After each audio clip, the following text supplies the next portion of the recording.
In the next lecture, we have completed our chapter number 5. Today we are starting with the chapter number 6, that is the application of derivatives. Application means how we use this topic in the different streams, in different type of the things they can be applied. So we are today we came to know about that things. The first topic is the rate of change of quantities under this topic. In this year, the board has deleted this topic, rate of change of quantities. That is a 6.2. Regarding that, we have the exercise 6.1 related with it. It's also get deleted. We are starting with our next topic, that is the increasing and decreasing functions. Now, what are the increasing and decreasing functions?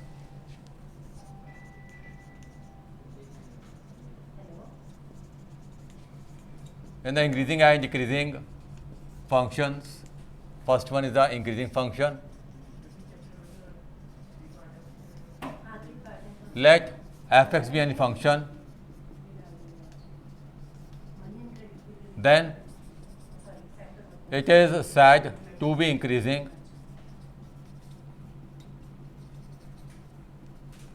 if f(x1) is greater than f(x2) when x1 is greater than x2.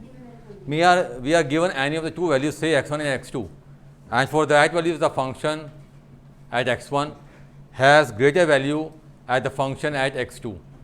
So if f(x1) is greater than f(x2), when x1 is greater than x2, then it is known as the increasing function. Or we can say f dash x is the first derivative is greater than 0 for all x belongs to R, or value of f dash x is greater than 0, that is positive, for all values of x, then it is known as the increasing function.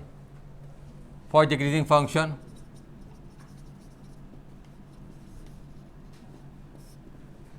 again let f(x) be any function, then it is said to be decreasing if value of function at x1 is less than value of function at x2 when x1 is greater than x2. The value of x1 is greater than x2, but when we place the value in the function, it becomes reverse of that, that is the value of function at x1 is greater than the value of function at x2. Such kind of function is known as a decreasing function. Or you can say f dash x is less than 0 for all x belongs to R, for all real numbers. If the value of the first derivative is less than 0, that is the negative, or in the given interval the value is negative for the first derivative, it is said to be the decreasing function. For this, if we see the say example 7, the function given us as f(x) is equal to x minus 7, f(x) is equal to 7x minus 3. We have to check whether the function is increasing or decreasing on that. Let us take the f dash x. F dash x is 7. Now value of 7 is greater than 0 for all x belongs to R, whether you take positive values or negative values or 0, its value is always greater than 0. Therefore f(x) is strictly increasing for all x belongs to R. किसी भी real number के लिए value कैसी रहेगी, हमेशा positive रहेगी. ठीक है, या हम चेक कर सकते हैं, ऐसे ही लिख सकते हैं, let two real values x1 x2 belongs to R and x1 is greater than x2. We have taken the value of x1 greater than that of x2. It implies 7x1 is greater than 7x2. If you multiply both sides by 7, it implies 7x1 minus 3 is greater than 7x2 minus 3. If we subtract 3 from them, it implies f(x1) is greater than f(x2). So it is satisfying the condition that if x1 is greater than x2, the value of the function at x1 is also greater than the value of function at x2, then it is said to be the increasing function. So you can say, therefore f(x) is strictly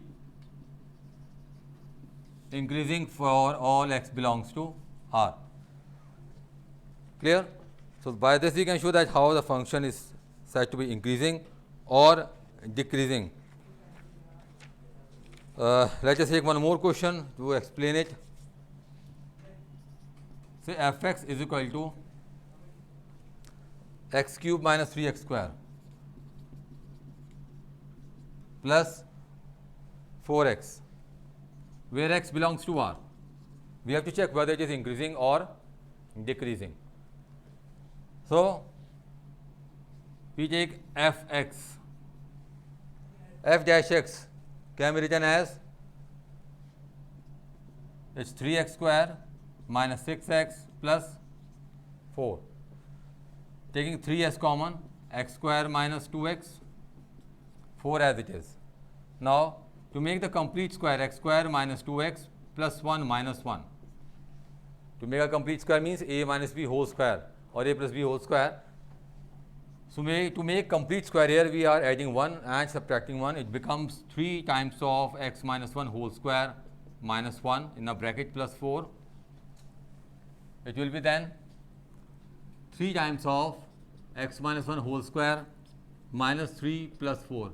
That is 3 times of x minus 1 whole square plus 1. Now see the expression. The value of x minus 1 whole square is always greater than 0 because the square of any of the number is always positive, and we are adding 1 to it. It means that then again the whole expression is positive. It means it is greater than 0 for all x belongs to R. Therefore you can say fx is strictly increasing for all x belongs to R. Right?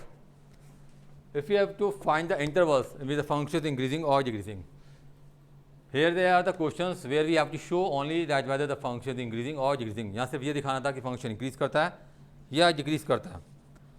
But there are certain questions which we have to find the intervals in which it is increasing and it is decreasing. कुछ question ऐसे होंगे जहाँ पर हम intervals show करेंगे कि इस range तक फंक्शन इंक्रीज करता है और इस रेंज के बाद जो है फंक्शन डिक्रीज करता है. Let us take a question related with that.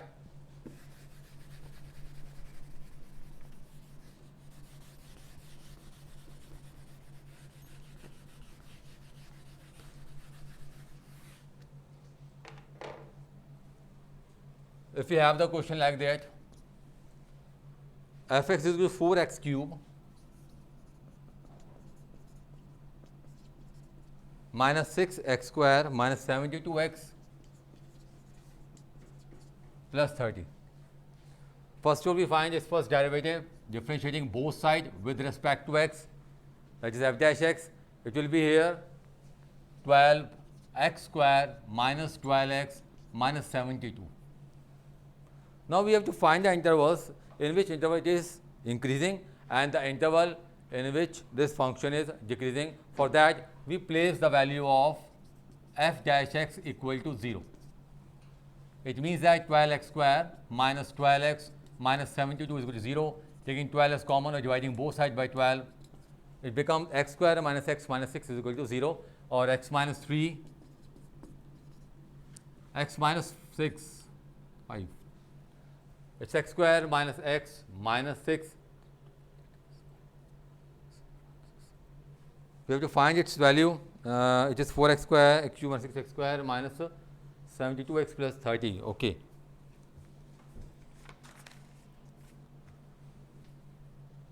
It becomes x minus 3 and x plus 2. So value of x is 3 and minus 2. Make a line here. Place the values. Say it is minus 2, it is 3, infinity, and this is minus infinity. The values which are getting for this x, we have to place it on the number line so as to find the interval. Now first interval is from minus infinity to minus 2. Write here case first. Say when x belongs to minus infinity to minus 2, open interval. Because at minus 2 the value is 0. So we are taking the open interval minus infinity to minus 2. Take any value in between them. Let us take minus 3. If you place the value minus 3 here, तो यहाँ पे minus 3 रखते हैं, क्या आएगा? It's 108 plus 36 minus 70. The value is positive. It means that f dash x is greater than 0. Therefore, f(x) is strictly increasing on x belonging to minus infinity to minus 2. Next value increasing है, right here positive. Now we take a value from minus 2 to minus 3. इसके बीच की कोई value हम लेके चलते हैं. Let us take 0 here in f dash x. Placing 0 here, we get minus 72. In the case second, when x belonging to minus 2 to 3, f dash x is less than 0. So what we write here?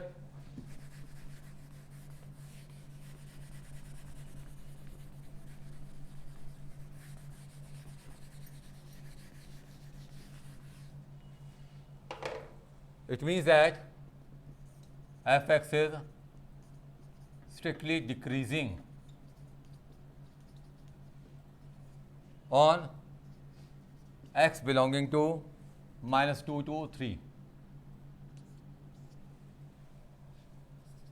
In third case, we take the interval from 3 to infinity. मैंने पहले बना दिया, we see that it will be positive. If we take any value from 3 to infinity, in between 3 to infinity, let us take the value as 4. Placing the value 4 here, again we get the value as positive here. F dash x is x belongs to 3 to infinity. So f dash x is greater than 0. It implies f(x) is strictly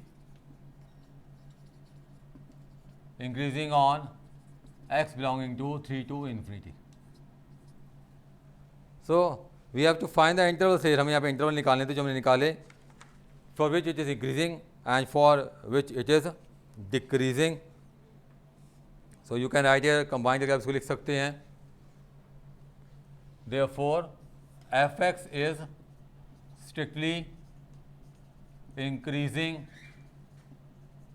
on x belonging to minus infinity to minus 2 union 3 to infinity, and strictly decreasing on x belonging to 3 to infinity. So in this way you can find the intervals. You can find the intervals of the given function. Regarding that, we have the exercise 6.2. Start doing this exercise. We will discuss more of the questions tomorrow with you. Thank you.